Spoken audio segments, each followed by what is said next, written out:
ConteCast, seu conteúdo número 1 de marketing e gestão na web.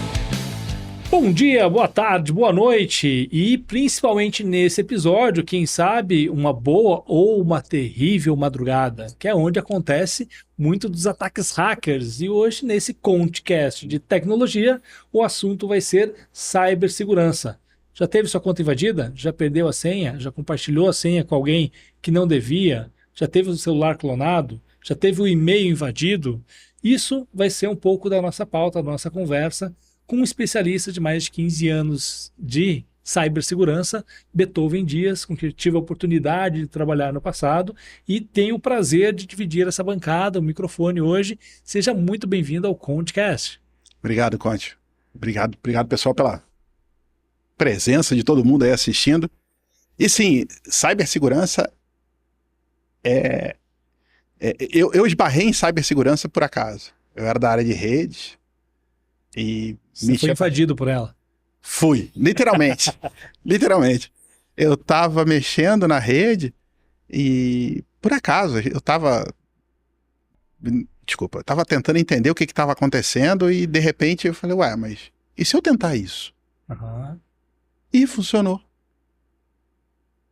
E daí, passaram-se 15 anos com muita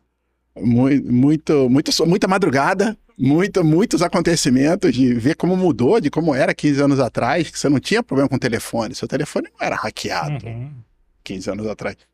E hoje, isso... Todo mundo tem um amigo que passou por isso. E a gente fica naquela... O que será que está acontecendo? O que será que ele fez? Onde será que ele clicou para fazer isso? E nem sempre a culpa é do amigo. Né? Não, mas é interessante. Eu brinco que eu comecei minha carreira como garoto de programa. Né? Okay. Então, programando, mexendo com rede. Legal. Adorava rede, né? Aprendendo pra caramba ali nos anos 90. Infraestrutura, atendimento. Trabalhei um bom tempo num órgão público aqui do estado do Paraná. E que foi uma baita escola. E eu brinco que eu saí do mundo da TI, mas a TI não saiu de mim, tá na veia.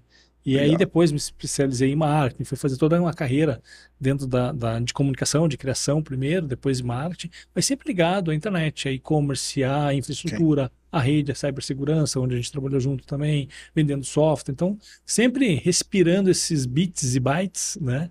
E é uma coisa que realmente a gente é infectado, no bom sentido, contagiado, e não abandona, né? E nesse período eu peguei a virada do século, Beethoven. Na verdade foi antes da virada do século, né? Porque não houve o ano zero, então o século XXI começou no ano de 2001. Isso. Mas o famoso bug do milênio, que muita gente dá risada, isso é besteira, não aconteceu, olha aquele desespero todo, o que era aquilo? E na verdade, eu brinquei aqui na abertura sobre a madrugada, né? Porque é onde a gente fica fazendo o teste, você faz a simulação, você roda o backup. Isso aí. E na virada ali de 98, 99, antecedendo os anos 2000, eu fiz muita simulação, muita atualização de software, muita simulação de ambiente dentro do ambiente controlado para ver o que ia acontecer. E acontecia um monte de coisa. E aí colocava o software atualizado, não acontecia, estava corrigindo.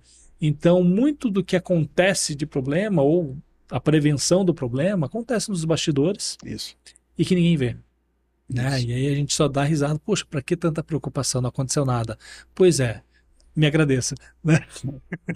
Então eu te agradeço aqui publicamente, né, com todos os nossos ouvintes e acompanhantes do ConteCast. Obrigado por esses 15 anos trabalhando para a nossa segurança. Né? Porque muitas vezes não é um trabalho reconhecido porque as pessoas não sabem. Vão sentir falta, vão entender quando acontece alguma coisa negativa, alguma situação mais esporádica ou de maior impacto, como foi ano passado a situação da CrowdStrike, que todo mundo ficou sabendo, mesmo quem não era da área de tecnologia, entendeu, porque foi impactado, não pôde embarcar, não pôde fazer um Pix, né? Isso aí. Foi assustado com o valor que tinha na conta, ou não conseguia acessar a conta. Isso aí. Mas vamos lá, vamos falar de cibersegurança e me diz, Beethoven, cibersegurança realmente tem mais a ver com os grandes ataques, com aquela vida do hacker que está na madrugada, né, procurando uma porta de entrada, uma brecha para hackear uma empresa, ou um servidor, ou um celular de uma pessoa, seja o que for, ou ele tem mais a ver com o dia a dia, com o cotidiano das pessoas? Isso é legal, isso é um bom ponto e ele é bem abrangente, porque quando a gente olha para cibersegurança, ele vai desde o relógio que a gente usa hoje, até os servidores que estão na nuvem. Aham. Né? E aonde mais acontece incidente é na ponta mais fraca, E somos nós. que somos nós. Não é culpa nossa. Nós somos a ponta mais fraca. E ali acontece muito incidente de segurança. Eu recebo, sei lá, umas 10 ligações por dia. Você gastou não sei quantos reais na loja tal. Se sim, clique 1, se não, clique 2. Cara, eles tentam de tudo e eles são muito, muito criativos. E quando eu estou fazendo palestra ou apresentando, eu costumo dizer, fica tranquilo. O hacker não é burro, ele é preguiçoso. Ele vai procurar a ponta mais fácil. Para que ele vai tentar entrar na NASA, no FBI, não sei onde, se ele pode simplesmente pegar a senha de um cara da NASA? E a gente passa a mesma coisa. Por que ele vai tentar hackear o banco? Que tem uma série de camadas de proteção. Tem N camadas de proteção, N mais 1 camada de proteção. Se ele pode simplesmente pegar minha senha. É só me enganar, cara. É só me enganar. Quando eu era criança, meu pai falava muito para mim do tal do conto do vigário. Fica tranquilo, garoto. Se alguém chegar do teu lado que eu ganhei na loteria, segura o meu bilhete aqui, mas pô, tu vai me dar 10 mil, né? Só segura o meu bilhete que eu vou ali. Desse eu costumo não ter pena, porque não é ignorância, é ganância. Isso aí. Desse eu não tenho pena. Eu tenho pena da pessoa desinformada, muitas vezes no desespero, como você falou. O Noia ou o hacker, eles são muito ligeiros, Isso. eles são antenados. Eu provoco muito meus times de marketing quando eu passo. Falei, você tá acompanhando o que está acontecendo no mundo agora? Né? Você gosta de rede social, de Twitter? O que está acontecendo no mundo agora?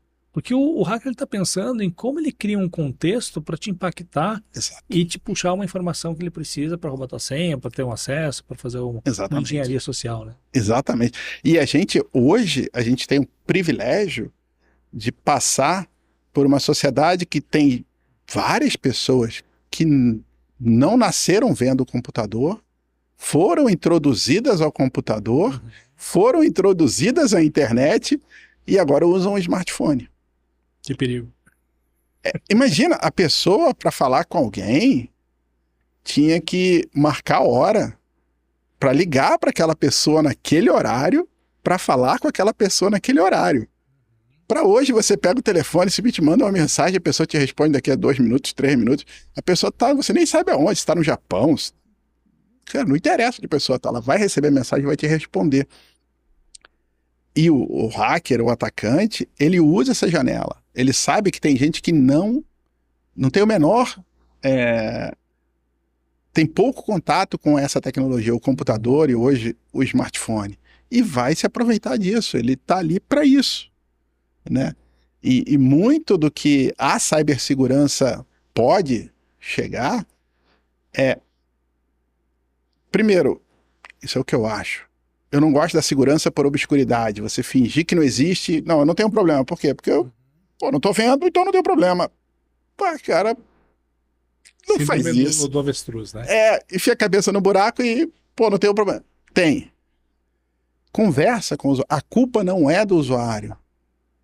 Né? E muitas vezes as empresas acabam... Vamos culpar alguém, cara. O usuário. Pô, como é que ele entregou a senha dele? Alguém explicou para ele o risco disso? Não. Vamos... É muito parecido com como a internet caminhou. Né? Vamos compartilhar a informação. Vamos deixar claro para todo mundo o risco. Que aí a pessoa... É isso que acontece? Então não vou fazer isso. Então não vou fazer aquilo. Exato. E na maioria dos casos, as pessoas não agem de má fé. Isso. É um ou outro que está mal intencionado. Mas não vou falar nem que é excesso de boa vontade, mas na simples boa vontade e falta de conhecimento, vira uma bola de neve. Isso aí. Né? Você falou da evolução da internet. Hoje a gente vive uma era, a gente já está na era da informação há algumas décadas, aí, segundo alguns autores, mas estamos na era das fake news. O que é a fake news? Do que um fato relatado por alguém, sem uma fundamentação, sem um lastro para verificar se aquilo é verdade ou não. Isso. Impacta algumas pessoas que compram a briga a favor ou contra aquela informação e se dão por satisfeitas como o suficiente Porque a gente aprendeu, a nossa geração pelo menos, dos nossos pais, aprendeu a consumir informação no telejornal, no jornal impresso, na revista especializada, Isso. que eram fontes. Puxa, se está aparecendo isso na televisão, se está escrito aqui, é verdade. E hoje são pessoas que olham para as redes sociais, por exemplo, outros meios, para o próprio WhatsApp, como até sou ingênuo, né? Porque, poxa, mas está escrito aqui. Não é verdade isso? Não, porque qualquer um escreve qualquer coisa. Isso. Mas por que faria isso? Sabe a analogia que eu faço, Beethoven? Uma vez eu estava num restaurante nos Estados Unidos, e aí eu, ingênuo, né? Primeira vez viajando para fora. A conta, ok, pago aqui, eu chamando o rapaz, não, pode deixar aqui. Eu falei, não, eu quero te entregar, dá aquele cadernetinha, né, com os dinheirinhos ali dentro, eu quero te entregar. Não, pode deixar aqui. E se alguém pega? O cara parou, tá com a bandeja assim, por que alguém faria isso? Aí eu perguntei, quem é mais ingênuo, eu ou ele? Por quê? Porque na cultura não faz sentido. Por que alguém pegaria o pagamento de uma mesa que não é sua? Exato. Né? Que maldade é essa? Né? Exato. Mas a gente, no nosso convívio cultural aqui, a gente está protegendo. Eu quero garantir que esse dinheiro vai estar na mão do garçom e ninguém vai pegar. Mas ingenuidade minha dentro daquele contexto. Né? E esse exemplo que você trouxe também é importante porque você quer garantir que você não vai sair dali sem pagar. Porque se alguém tira aquele dinheiro dali, foi o conte que não pagou. Sim. Não, eu tenho as minhas obrigações, eu tenho os meus deveres e vou cumpri-los. Né? Porque depende da ótica, como que você olha. Quem está de fora, é a base da fake news, né? Quem está de fora vai relatar basicamente o que quiser, né? Sim. E as pessoas vão replicando aquilo. E vai se replicando aquilo. Ele que saiu sem pagar, eu vi. Uhum. Como assim? Eu conheço ele. Ele nunca ia fazer isso. Não, mas ele saiu sem pagar.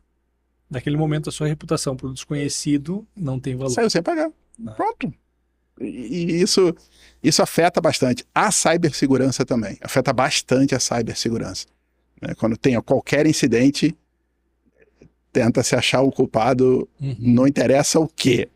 Acha-se o culpado primeiro. Normalmente não adianta nada. Ele é o culpado. Ok, você vai punir o culpado, mas você vai remediar, você vai reverter a situação. Exatamente. Você precisa entender a causa raiz para principalmente evitar que aconteça de novo. Isso. E buscar como reverter o cenário, se possível, né? Nem sempre é. Nem sempre é. Esse é o problema, né? Ainda nessas analogias, eu vejo muito paralelo com o boleto. Ok. Né? O famoso boleto. Como que eu vou pagar o boleto? Eu posso escanear aqui com o celular, faço pagamento eletrônico e está registrado na minha conta bancária aquele pagamento. Eu posso ir numa lotérica, pago lá, o pessoal vai fazer uma impressão aqui, vai me dar um papel, uma etiqueta, um papel ribbon, aquele que a tinta some se ficar, né? 10 minutos. Não existe mais. Fez o atrito na carteira, na calça, na bolsa, já era. Mas muita gente se sente seguro porque eu tenho um comprovante que eu paguei. Eu me sinto segura. Isso aí. Né? Aquele papel, eu vou perder. E se eu não perder, o que vai acontecer? Ele vai sumir com o tempo. Isso aí. Agora, Itaú, cadê o dinheiro que foi nessa transação do protocolo tal para esse pagamento? Se não foi para o credor, onde é que foi parar? Isso aí. Porque eu sou mais íntimo do sistema eletrônico e eu entendo que, poxa, existe um lastro. O papel, como é que eu provo para o banco que eu paguei? Se eu não sei o que o atendente da lotérica está fazendo. Ele está colocando na conta dele ou está pagando a conta do boleto? Eu não sei, ele vai autenticar e vai me dar um número lá. Me resta acreditar. Isso aí. Tanto que muito das fraudes que a gente vê de pagamento no varejo, nas maquininhas, é pela alteração do valor. Ele aparece na tela um valor de R$10, imprime R$10, mas cobrou R$100. Só vai saber depois quando você for consultar o cartão ou a conta. Né? Tem muita coisa acontecendo dentro da cibersegurança. Muita coisa acontecendo. Vamos mergulhar nisso, Mas para isso a gente precisa digitar a senha. Para a gente poder entrar, né? Já que é um ambiente seguro, a gente já está acostumado, a gente está falando do ambiente digital, de uma nova geração, de uma cultura digital. Hoje para nós já é corriqueiro o digite aqui a sua senha. É verdade. Este é um mal necessário? Olha, para muitos sistemas, sim, é um mal necessário. Ter uma forma que para o sistema é a forma que o sistema tem de identificar que o Conte é o Conte e que o Beethoven é o Beethoven. O sistema tem que ter alguma forma de conseguir separar. Quem é que está pagando essa conta? É o Conte ou é o Beethoven? Ah, é o Conte, legal. E essa outra conta aqui? Ah, é o Beethoven, ok. Verificar a identidade. Verificar a identidade. Porém, o atacante também sabe disso. Uhum. E tenta me manipular para conseguir minha senha. Então, nesse é o outro lado da moeda. Esse é o lado ruim de ter a senha. Qualquer um com a minha senha passa a ser Beethoven. Aí a gente vai para aquele famigerado acesso com 2 fatores de autenticação. Que ninguém aqui gosta. Poxa, mas você tem que fazer a verificação, vai mandar por e-mail, vai mandar para o celular, não recebi o código. Né? Ou seja, o mal necessário é ainda mais necessário. É ainda mais necessário. Vamos lá. É muito... Para quem está do outro lado, para a empresa, para o programa, para a instituição que está do outro lado, hoje a gente tem um GovBR que você basicamente faz um login e você tem acesso... Tem um passaporte, né? É um passaporte, você tem acesso a uma imensidão de serviços do governo, que torna a coisa super simples. Uhum. Só que ele precisa se resguardar. O governo precisa se resguardar, porque qualquer um com a minha senha vai conseguir acessar. Então precisa do segundo fator de autenticação, o terceiro, o quarto. Eu estava com a minha... Depois que você passou esse crivo aqui, chato, inconveniente, eu tenho, vou falar certeza, mas pelo menos uma probabilidade maior de certeza de que você é você. Isso aí. Então agora eu te deixo entrar, porque daqui para frente você vai ter conveniência de estar logado em vários sistemas. Isso aí. Ele dá a conveniência para o usuário, para o contribuinte, no caso, à custa de um processo longo. Uhum. Semana passada, estava conversando com a minha mãe, que ela estava sem acesso ao GovBR, porque não estava... A face dela, por algum motivo, que eu não sei qual, não estava reconhecendo. E ela precisava de algum serviço do governo. E foram várias tentativas para conseguir fazer aquilo funcionar. Bota a luz branca, bota fundo branco, fundo assim, prende cabelo, solta o cabelo, bota óculos, tira óculos. Foram várias tentativas para conseguir passar por isso. E eu explicando para ela, pô, é uma senhora de 80 anos. Ela, vamos dizer assim, e ela usou Telegrama, não o Telegram, não é o Telegram. Ela usou Telegrama. A versão 1.0. Exato. Acho que 0.1 ainda. 0.1. É tipo primórdio do primórdio, de você ir no correio, pedir para enviar, bota a sua cartinha, conta letra por letra. Primeiro Twitter, né? Pô, exatamente, bem o segundo foi o pager. Isso. Ligar para o telefone, a moça falava, não cabe. Isso ela já escrevia tudo abreviado, né? Isso. Então, esse inconveniente do múltiplo fator de autenticação, ele acaba sendo necessário e muitas vezes até obrigatório, né? Porque o outro lado, quem tem o sistema, precisa garantir que é o Beethoven acessando. Então eu preciso passar por várias etapas chatas, bate foto, bota o dedo na tela, cara, bate foto com luz, sem luz. Mas essa é uma briga que a gente vê muito dentro das empresas, né? Então, o time de inovação quer fazer alguma coisa diferente, quer fazer algo, né, mais pragmático, colocar a mão na massa, vamos fazer um teste, vamos rodar assim, vamos chamar alguém de fora. Então, aí vem o time de segurança e fala, não dá, não pode. Política de segurança para compliance não pode. Puxa, mas esse pessoal é muito paranoico, pelo amor de Deus, não vai acontecer nada. Existe um equilíbrio entre isso? Como que as equipes dentro das empresas podem ter maior afinidade? Existe o equilíbrio, essa afinidade pode ser alcançada. Um dos pontos também é necessário investimento em segurança. As ferramentas existem várias formas de você realizar o múltiplo fator de autenticação sem interagir com o usuário. Ou seja, não precisa ser tão inconveniente para o usuário. E ao mesmo tempo não deixa de fazer as múltiplas. Mas como que funciona isso na prática? Na prática, por exemplo, conte.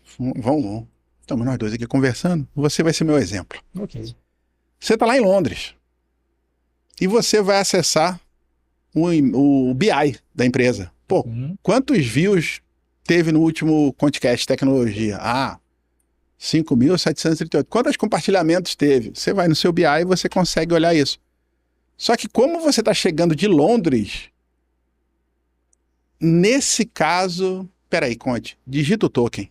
Eu tenho a sua senha, tá aqui, mas agora você precisa digitar o token. Ou coloca o dedo na tela lá para ter certeza que a sua digital é você que está fazendo o acesso.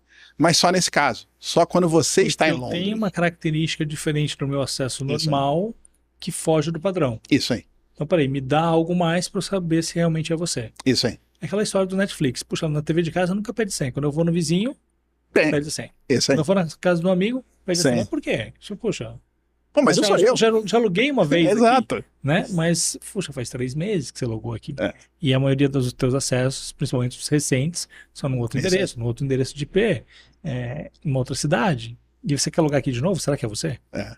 Pode Isso ser aí. que seja. Pode ser. Não. Pode ser. Então, quando inovação acaba confrontando com segurança, algumas vezes o que acontece é a diferença de orçamento. Você tem bastante orçamento para fazer inovação, criar uma nova forma de... Agora eu vou fazer, como eu vi ontem, anteontem, vai ter o Pix por aproximação. Eu vi. Ah, vai ter... Agora no nosso site vai ter... Se o usuário vem da casa dele, eu mostro essa propaganda. Se ele vem da rua, eu mostro outra propaganda. Ok, dá para fazer? Claro que dá. Só que a segurança olha e fala, e LGPD? Que LGPD, cara? Não faz nada, eu só sei onde ele tá. Se ele tá aqui... Não, calma. E a LGPD? Não é. Então, e segurança precisa, não do mesmo orçamento, mas precisa de um orçamento para acompanhar a inovação. E muitas vezes isso não caminha junto. Novamente, não é o mesmo orçamento, mas precisa de um orçamento para caminhar Não está junto. na mesma ordem de grandeza. Não, mas precisa caminhar junto. Mas, Piton, você compartilha numa visão que muitas vezes a alta gestão da empresa ela vê a segurança como um mal necessário, assim como ele tem que digitar a senha. Puxa, eu sei que precisa, mas eu não sei exatamente como funciona. Sim. Ano passado eu já te dei X de orçamento. Uhum. Você quer mais? Tá, vamos reduzir um pouquinho, porque eu preciso fazer outras coisas. Isso aí. Né? Não é uma área assim, puxa, eu não sei exatamente, eu sei que é necessário, mas quanto menos, melhor. Isso aí. Acaba sendo isso? Acaba sendo isso, porque para quem não é da área de segurança ou cibersegurança, parece muito mais... É sério que eu vou te pagar para atrapalhar meu usuário? É sério mesmo? Eu tô te pagando pro meu usuário ficar mais lento e não conseguir comprar? Não é isso. Pô, mas... muitas vezes pro board, pros diretores, pros donos da empresa, acaba soando desse jeito. Por quê? Muitas vezes o que vem é o multifator de autenticação. Porque todo mundo usa o banco. Você vai usar o banco, coloca o dedo. Agora dá 3 voltinhas, dá 2 pulos. Caraca, mas eu sou eu. Mas você tem que passar uma série de tarefas só para conseguir transferir um dinheiro. Você passa uma série de tarefas. Então, quando você leva aquilo pro seu BI, não, você não vai fazer isso comigo de novo, não, cara. Não, você não vai fazer isso comigo, não. E quando olha para o usuário, é pior ainda. Se eu atrapalhar o usuário, ele não compra. Se ele não comprar, a receita baixa. Se a receita baixa, cara, basicamente é todo mundo na rua. Então, cibersegurança também tem a meia-culpa, que é conseguir passar a informação do que realmente está sendo feito. Como está sendo eu ia te feito. devolver justamente essa provocação. Que se por um lado... Então falando mais principalmente da alta gestão, que quem libera esse orçamento, quem vai dar a priorização dos projetos, das diretrizes, não entende a fundo como funciona ou quão necessário é as políticas e os sistemas e todas as proteções que uma cibersegurança bem feita para um time de proteção dentro de casa pode fazer. Por outro lado, será que a área de segurança está preocupada ou entende dos mecanismos do negócio que ela está protegendo? Isso aí. Eu, como marketing, muitas vezes eu falo, puxa, a gente tem um e-commerce de um livro que a gente lançou agora recentemente, já é a 2ª edição, e eu cuido do e-commerce. Legal. Então eu tenho na plataforma a opção de, quando a pessoa coloca o produto no carrinho, automaticamente trazer o login, ou se não é um usuário cadastrado, fazer o cadastro, ou quando ele finalizar o carrinho e apertar no comprar. Okay. Eu coloco esse segundo cenário. Por quê? Porque é um incômodo. Se ele, mas vou ter que fazer um cadastro que eu vejo depois. Isso. Se ele passou pelo carrinho, se ele já colocou o CEP, já simulou, já fez toda a informação ali, Isso aí. eu já coletei alguns dados, Agora, para fechar a compra, eu preciso do teu cadastro. Porque eu, como gestor do site, eu preciso saber se é a sua primeira compra, se não é, para fazer todo um gerenciamento. Posso fazer a compra sem pedir o cadastro do cliente? Até posso. Mas se você voltar no site, eu não sei se que você é você. Isso. É um novo cliente ou é um cliente reincidente que está comprando de novo? E como marca, eu preciso ter essa informação. Né? E aí eu deixo isso para o último do último momento. Para ser o menos inconveniente possível. Legal. Mas em algum momento eu preciso, né? Obviamente, para fazer uma compra na internet, as pessoas já entendem que ela precisa ceder alguns dados, uma informação, até para poder receber o produto, tem que colocar o seu endereço, né? Tem uma certa lógica na operação. Mas em algumas situações a gente vê o usuário brigando, né? E eu vou abrir um chamado de reclamação para a TI, aí a TI, o time de segurança devolve, não, mas por que você tem que fazer isso? Você não pode fazer isso. Né? Isso aí. Será que não é um pouco de desconhecimento de ambos os casos? Tem a minha culpa da área de cibersegurança, de entender o que é o negócio. Quais são as premissas do negócio? O que é importante para o negócio? E moldar a cibersegurança ao redor daquilo. Né? Não é uma empresa de e-commerce, ela é de e-commerce, ela não é de segurança. A cibersegurança vai ao redor do e-commerce, não o contrário. Eu vou fazer um negócio super seguro e se der você compra. Não, a pessoa vai comprar, exatamente como você falou. A pessoa vai comprar. Então, só quando chegar lá no final, já simulou frete, tempo de entrega, agora sim eu vou exigir um login para o usuário, para o cliente. Não usuário, é um cliente. E cibersegurança também precisa evoluir para entender que não é um usuário, é um cliente. Aquilo ali tá feito, está moldado para o negócio da empresa e não o contrário. Hoje a gente fala tanto assim de colocar o cliente no centro da estratégia, né? Sim. Mas é a dificuldade de fazer isso no dia a dia, na prática. Sim. Né? Então, puxa, o meu negócio está voltado para um cliente, para um usuário, para alguém que vai consumir um serviço, um produto, e eu tenho que pensar nesse bem-estar. Tenho que pensar em varejo, principalmente, a gente fala muito numa jornada sem atrito, fluida. Isso. Fala um pouquinho dessas multicamadas, a gente falou do exemplo de Londres, né? Mas como que a gente poderia ter um exemplo extremamente complexo de validações, mas tornar essa experiência mais fluida para o usuário? Imagina o seguinte cenário. Você tem a empresa, tem os funcionários da empresa, os terceirizados da empresa e tem os clientes. Provavelmente na maioria dos casos, acessam sistemas totalmente diferentes. O sistema que o funcionário acessa é um, que o cliente acessa é outro. E hoje em dia é home office. Né? Você tem home office. Basicamente, toda empresa, não que todo mundo faça home office, mas é bem viável você ter um funcionário que está trabalhando hoje, só que ele está de casa. Ele está trabalhando. Deixa eu só fazer um parênteses nessa tua colocação, porque hoje, entre o trabalho remoto e o presencial, a gente tem além do home office, né? Nós temos o work from anywhere. Não necessariamente eu estou no meu mesmo IP de sempre, no meu mesmo... Estou a trabalho. Isso aí. E está dentro da política do RH da empresa. Normal. Você está num simpósio. Você está num congresso. Você está num evento da empresa. Você está com um IP totalmente diferente. Você está com o acesso à rede totalmente diferente. Mas para a cibersegurança, é possível facilitar a vida do usuário nesse caso. Porque quando o usuário leva o dispositivo que a empresa deu para ele, fica fácil ou menos difícil para a cibersegurança partir desse princípio. Você está usando o dispositivo que a gente deu? Opa! Esse eu já conheço. Esse dispositivo aqui está no nome do Conte. Será que é o Conte? Você está pedindo acesso a quem? A conta do Conte ou você está pedindo acesso a outra conta? A conta do Conte. Ok. O que você está pedindo acesso? É uma coisa normal ou é muito diferente? É uma coisa normal. Então tá bom, então eu não vou pedir senha para você, vai. Então você consegue pegar o horário, consegue pegar a frequência, a recência, a máquina, né? Identificar o dispositivo. E aí você está fazendo essa multicamada de autenticação sem incomodar o usuário. Sem incomodar nada o usuário. Uma coisa que é muito difundido hoje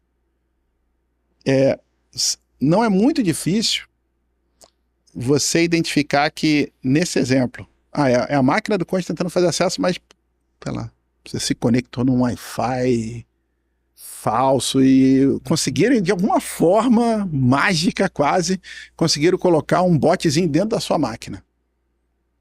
O ritmo de clique do bot é diferente do seu. Uhum. Dá para cibersegurança falar, opa, tá tudo certo. Só que não. Não é ele. Para.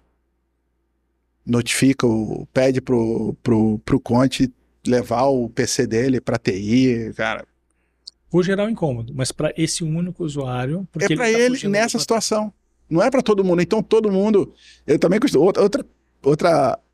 Outra paródia que eu faço quando eu faço a apresentação é: tem que trocar a senha, agora são 12 dígitos, maiúscula, minúscula, caractere especial. Cara, troca o cara de TI, cara, mais fácil. Troca o cara de TI, cara. Tu vai fazer a empresa inteira ficar com 12 dígitos, trocando a cada 30 dias. Pô, arranca esse cara de TI. É bem mais fácil fazer isso. A gente tem que se colocar no papel do usuário. Né? Quantas vezes trocou a senha do Wi-Fi em casa? Eu não troquei.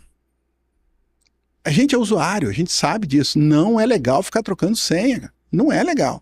E existem várias ferramentas no mercado que ajudam a fazer isso, ajudam a entender quem é o usuário, de onde ele vem, o que está acontecendo, o tal do multifator, sem perturbar o usuário.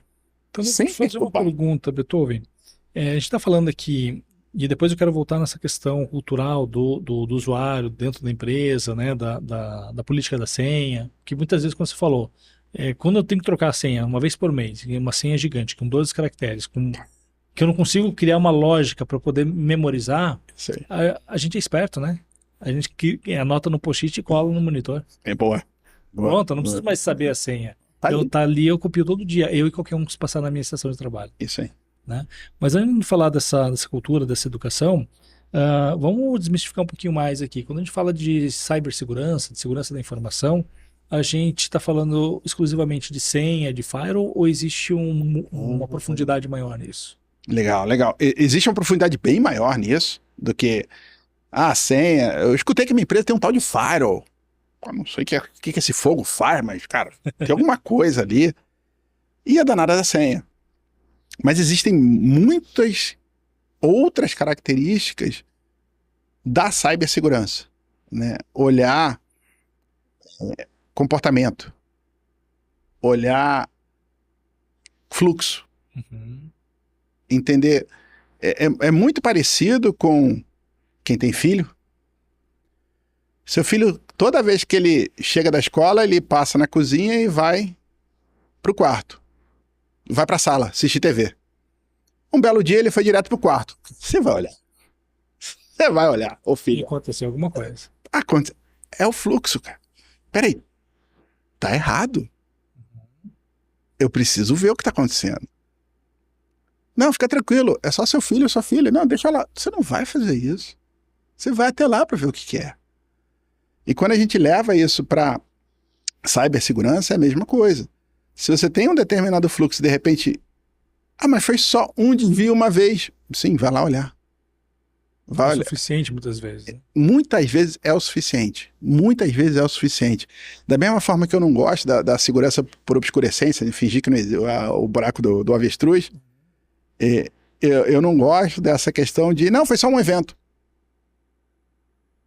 E... segue, cara. Não é ponto e acabou a redação, não. Segue, isso é só a introdução, cara. Você tem que desenvolver e concluir, cara. Segue. E muitas vezes, falta de equipe, falta de tempo, falta de prioridade, acaba deixando. E vai fazer outra coisa. Então, um evento que poderia ser pequeno, fica muito grande. Não foi tratado. Não foi tratado, né? Tem uns recados nos aeroportos, principalmente nos Estados Unidos, que se você... viu alguma coisa, fale alguma coisa. If you see something, say something.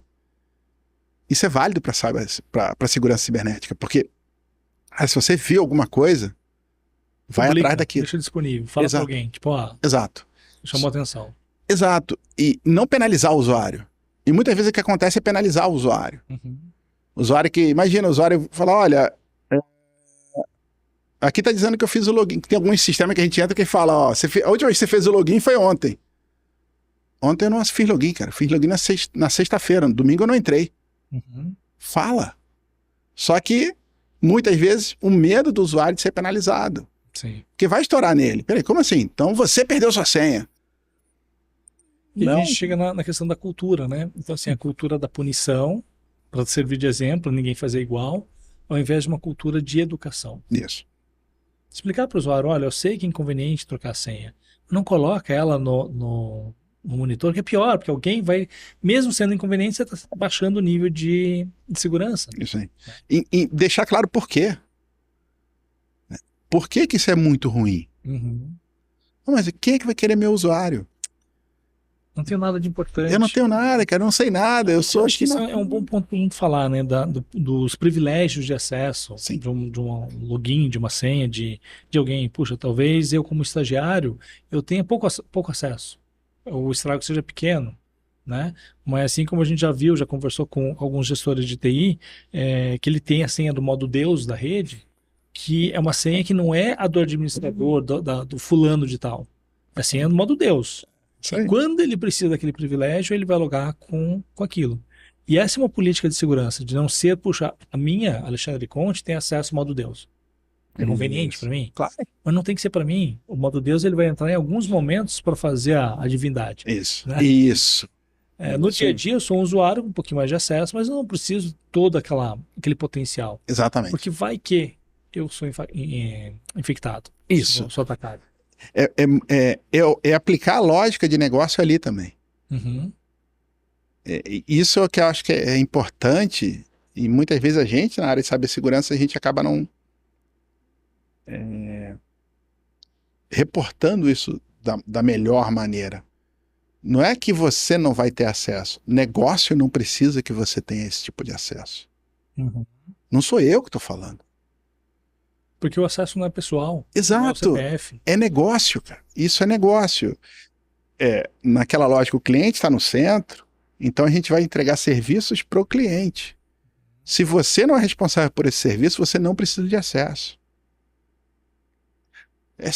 Não sou eu que estou falando. É o cliente. Só que não é uma tarefa... É muito fácil falar, extremamente fácil falar, e é muito complexo de colocar isso em prática, porque são muitos sistemas integrados, a tal da API, cara, tem muita coisa acontecendo que um vai puxando o outro. Aí, qual é a melhor solução? Dá privilégio alto para todo mundo. Pronto, ninguém me incomoda. Ninguém me incomoda. Não toca mais. Não tem chamada aberta. Não tem chamada aberta, ninguém vai me ligar de madrugada porque o sistema parou por falta de privilégio. Não, cara, dá privilégio para todo mundo. Não. O mundo ideal é rodar com o menor privilégio. O modo Deus, tipo, não ser usado. Eu gostei muito de um outro episódio que eu assisti, que vocês abordaram aquele fato da Counter-Strike, que ali sim, ali você precisa do modo Deus, cara. Porque aconteceu algo muito crítico, fora da curva, mas assim, muito fora da curva. Não é a nova release do software que parou de funcionar. Cara, isso... Não, calma. Eu acredito muito no teste. Testa primeiro. Uhum. A gente vai descobrir isso no teste. Não taca isso na operação para ver o que dá. Sim. Faz num outro ambiente controlado que você consegue testar. Que você teste por 5 minutos. Mas faz uma amostragem. Faz o teste. Ou na preguiça, ou na conveniência, deixa o vizinho fazer primeiro. Também pode ser. No marketing a gente chama aquele cliente que vai primeiro na loja comprar a novidade, o lançamento, ele é o early adopter, o primeiro a adotar sim. e vai na frente. Sim. E aí você pergunta para ele, e aí, vale a pena? É bom? É. E aí depois você vai. Você tem ali uma primeira rodada, você tem um boi de piranha. Não seja você o boi de piranha. Né? E a gente viu o Augusto, que você conhece, teve aqui contando um pouco disso, ele falou até assim, olha, hoje os próprios desenvolvedores, os fabricantes, usam IA para fazer a simulação em N cenários, pela otimização. Mas se a IA erra, se foi o caso, né? E aí você tem uma situação de alguns cenários onde houve o conflito, né? O problema, quem pagou a conta foi a Microsoft, né? A famosa tela azul da morte apareceu na Times Square. Quem é o culpado? Microsoft. Tinha que ser Microsoft. Pagou, e dessa vez eles eram inocentes. Tal. Né? Porque quem causou aquele erro foi o software de segurança.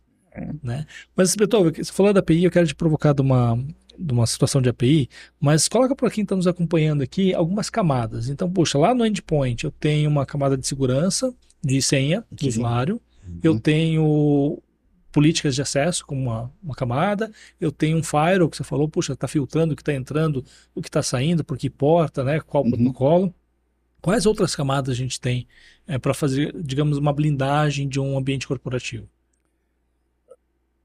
Vamos imagina você aí, principalmente quem mora em condomínio, quem mora em casa não é bem assim, não, ou se a casa é num condomínio. Quantas portas você precisa passar para chegar no banheiro? Excelente. Você não Desde passa a rua, por uma... né? Desde a rua. Você tá no trabalho, tá indo para casa e tem vontade de ir no banheiro. Legal. Você mora num condomínio, que é o meu caso. Cara, é melhor parar no McDonald's. Sim. Pra mim é fato, cara. Eu vou para aqui, tem 2 portas. Eu estaciono o carro, é a primeira porta e depois a porta pra entrar no banheiro. Não, 3. E depois a porta pra entrar no banheiro. Pronto. Pô, cara, eu vou parar na porta da garagem, vai acionar a primeira porta da garagem, vai fechar a primeira porta da garagem, vou para a segunda porta da garagem, vai fechar a segunda porta da garagem, aí eu vou sair do meu carro, vou trancar o meu carro, aí eu vou entrar no elevador, aí eu vou sair do elevador, aí eu vou abrir a porta de casa, vou fechar a porta de casa e vou chegar no banheiro. Segurança, quando a gente olha para as empresas, é isso, são essas camadas, precisa dessas camadas. Meu pai tinha uma frase que eu hoje entendo perfeitamente, que é, cara, se tem uma porta é para estar fechada, cara. Senão não bota a porta, cara. Economiza dinheiro. Faria sentido estar ali. Economiza dinheiro, cara. Você não vai precisar daquela porta para nada, então não bote a porta, cara. E segurança é feito dessas portas, de você ter várias portas fechadas. Esbarra até um pouco naquele assunto que a gente estava falando do privilégio, né? Tem que estar fechada. Vai abrir se tiver tudo certinho assim. Aí abre. Não adianta eu ter uma chave, eu tenho que ter a chave certa da porta. Se você estiver no andar errado, a sua chave não serve. Exatamente. Não é porque uma chave minha abre qualquer porta de qualquer vizinho meu, não. Mas eu gostei dessa analogia do condomínio, né? Agora vamos pensar o seguinte, estou dentro do banheiro, consegui chegar lá, né? Mas rota alternativa para fazer tudo isso. Isso. E eu preciso passar por tudo isso. Mas o drone que entrega o papel higiênico, ele vem pela janelinha do banheiro. Isso aí. Que é a famosa API. Né? O que é API? É uma conexão direta. Isso aí. E qual o perigo disso? Como a cibersegurança lida? Porque hoje o procedimento de API, a aplicação, que faz facilmente essas conexões entre sistemas, entre bancos de dados, entre aplicações, facilita muito a comunicação de dados, o entrosamento, né? Antigamente essa integração dos softwares era muito mais complexa, e hoje com a API você deixa formatadinho, na ponta é um plug que vai plugar numa outra tomadinha, que alguém vai pegar aquilo já, não depara, e vai jogar para dentro e a coisa vai se comunicar. É o drone chegando com o papel higiênico para fazer entrega não mais na portaria, como chega o correio, mas na janelinha do banheiro. Isso aí. E aí? O uso, o consumo das APIs tem bastante... facilita muito, exatamente como você falou já, porque o desenvolvimento vai ficar bem localizado, né? Eu preciso só desenvolver, agora eu preciso aceitar o Pix por aproximação. Você só vai mexer nisso, você não precisa mexer na aplicação inteira, você vai mexer em cada ponto. Né? É o ponto de comunicação. Isso. Fazendo outra analogia, eu vou usar o carro, mas o meu carro é elétrico. Então você vai lá e muda, você não para mais no posto, na bomba de gasolina, pode ser até o posto, o mesmo posto, só que você vai num outro lugar, no posto, e vai plugar naquele plug especial de carro elétrico. Aquilo é uma API. O posto precisa mudar de lugar para ter aquilo? Não. E se mudar a tomada? Ele só muda a tomada, ele não precisa mudar o posto inteiro, fica compatível. E quando a gente olha para os aplicativos que a gente usa hoje, a maioria deles, principalmente dos mais usados hoje em dia, eles usam muito a API. Isso do lado para o usuário ficou muito bom. Só que para quem está no sistema, isso cobra um preço bem alto, porque aumenta muito a superfície de vulnerabilidade, ou olhando pelo outro lado, de ataque. O atacante pode fazer, tem muito mais superfície para ele olhar. Antes ele só tinha um ponto para chegar e sair. Só tinha uma porta. Agora ele tem a portinha da janela do banheiro. Ah, dá para entrar por ali na sua casa. Ah, ok. Então já sei que agora dá para entrar na sua casa por ali. Como eu vou chegar ali? Um problema de cada vez. Mas eu já aprendi que pode. E é uma conexão mais simplificada. Isso. É extremamente mais simples. Eu pego um outro drone, eu posso até fazer um dronezinho menor. Eu não preciso de um drone, que eu não vou entregar caixa eu não vou entregar o papel higiênico. Eu só preciso ver você digitando a senha. Então eu pego um dronezinho menor e entro. Pô, mas drone faz barulho.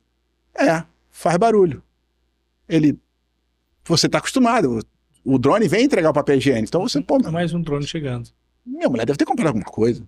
Ah, que legal. Ou foi aquele negócio que eu comprei ontem, acho que já chegou. Ah, depois eu vejo. É uma solicitação normal de uma aplicação batendo na porta. Exato. Ele deixa ali um microfone que pega...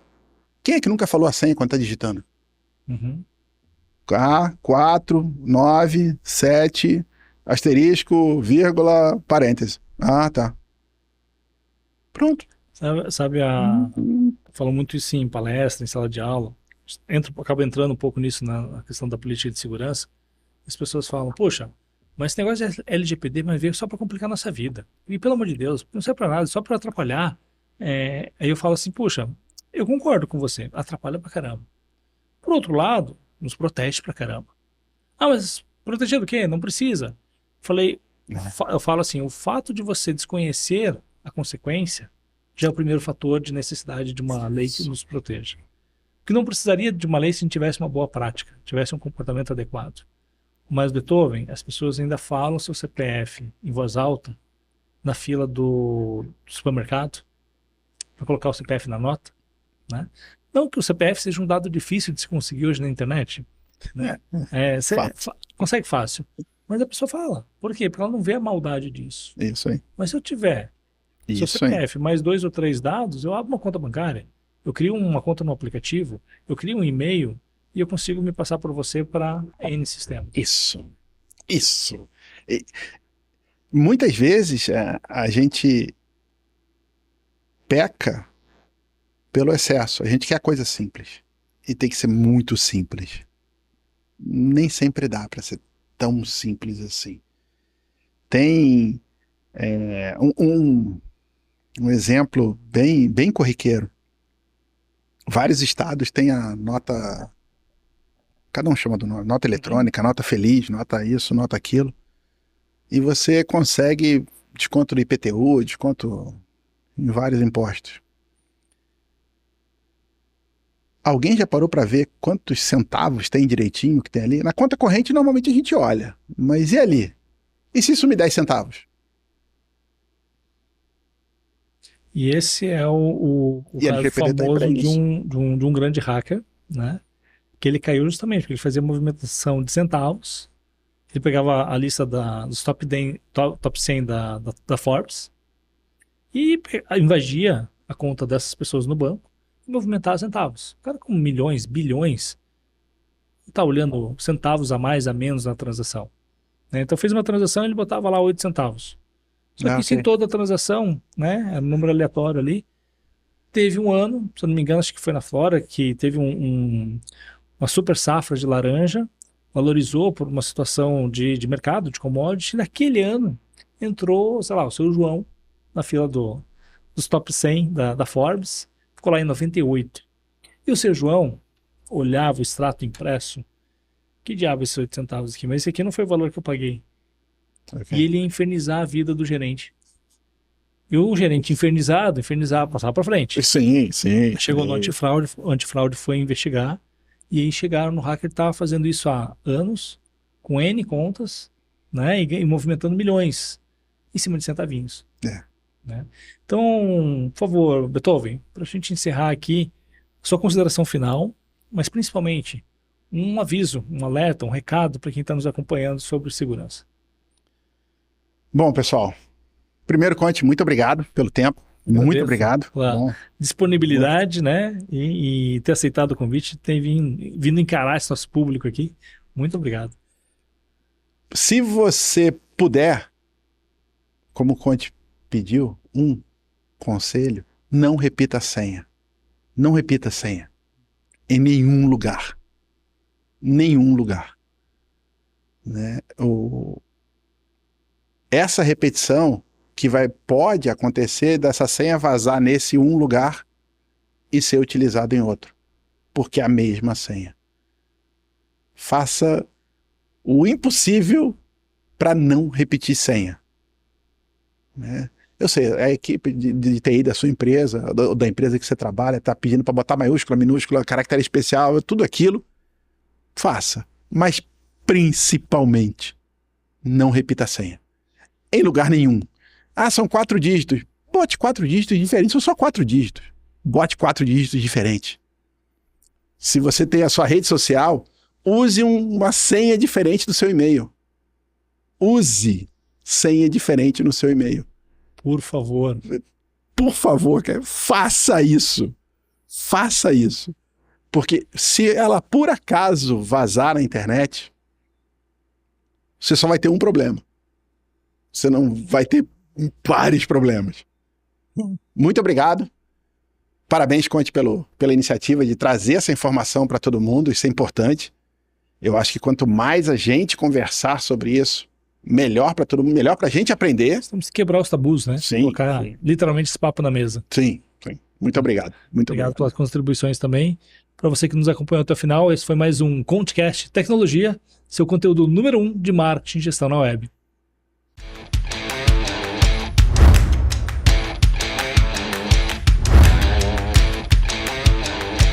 Concast, seu conteúdo número 1 de marketing e gestão na web.